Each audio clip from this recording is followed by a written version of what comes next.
with better understanding of the virus, with greater vaccination and boosting of populations, and also better testing and safe management protocols, I think we have now been able to put in place a series of measures to restart travel. And in Singapore, that has meant vaccinated travel lanes, which we have built up steadily. And, as of last year, end of last year, we were at about 15% of pre-COVID volume in terms of passenger traffic. What we want to do really is to build on that momentum. And whilst we use vaccinated travel lanes as a modality, it has been a very helpful modality.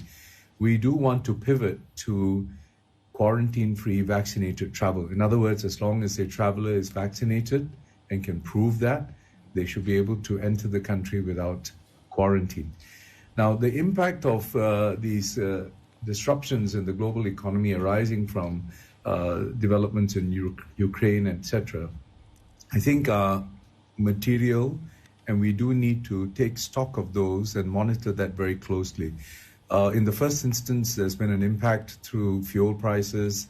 There's been disruptions to supply chain, and it has an impact on some, for example, food items and so on. I think the larger risk is really an economic shock because we have been looking at an inflationary environment, and now there's the risk of stagflation is being talked about. So I would say, in summary, aviation, in terms of fundamentals and in terms of learning to live with the pandemic, is on a path to recovery. And we want to make sure that Singapore Changi Airport is at least at 50% of pre-COVID levels in this year, and we are gearing up for that. But we are closely monitoring various exogenous shocks that could affect that trajectory. Minister Martin here, great to see you again. Good morning, and thank you for spending time with us again. So one of the most obvious and probably the biggest exogenous shocks right now that everybody is dealing with, not just Singapore, is the repercussions of Russia's invasion of Ukraine about 2 weeks ago. As a result of that, obviously, airspace over Russia and even broader is increasingly either closed off or very, very risky. I mean, Changi and Singapore is an aviation hub, not just regionally, but internationally. I mean, obviously, a lot of this is out of Singapore's control. But what plans does the government have to try and offset or mitigate the impact of all this? Well, I think we need to look at the immediate response and then, of course, what might be longer-term implications.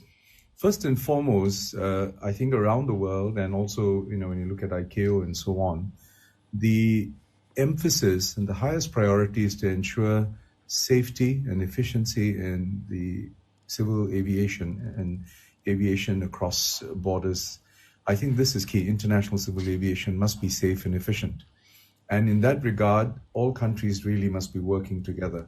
So when we look at a situation like what has been happening in Ukraine and the implications for airspace, in the first instance, airlines have, in the case of Singapore Airlines, for example, they have rerouted and so on to avoid the problem zones, etc.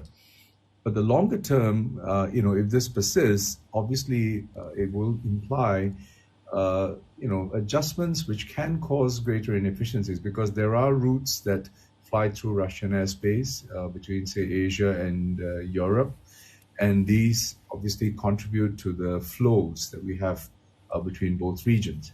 And what we would like to see is a resolution of this matter so that we can go back to normalcy. But in the meantime, without knowing what the trajectory would be, the most important thing right now, and that's what our aviation partners are doing, is really adapting and making adjustments to the scenario as it unfolds. Hi, I'm Emily Tan, and thanks for watching CNBC. You can check out more of our videos by clicking on the boxes on the screen, and don't forget to subscribe to the channel for more. Thanks for watching.